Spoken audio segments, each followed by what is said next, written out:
Masya Allah, hari ini kita dihadirkan orang daripada Perak. Adik ni nama siapa?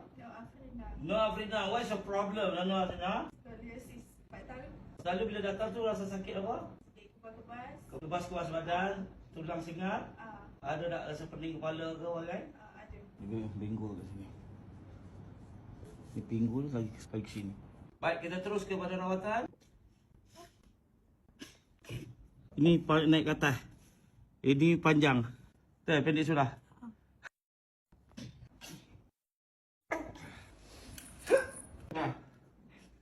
Okey, tengok. Sama. Dah sama. Ada? Alhamdulillah kita dah membuat terapi tadi. Okey, macam mana resultnya sekarang? Rasa dekat. Rasa badan. Okey, tadi awak saksikan kaki dia pendek sebelah kan? Okey, sekarang macam mana kaki awak? Okey.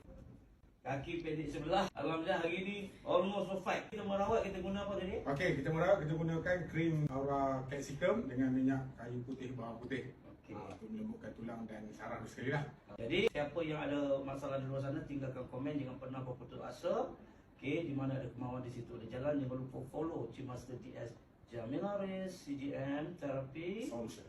Jika ingin tahu info lebih lanjut, sila tekan butang follow di S. Jamira Reyes CGM Therapy Solutions.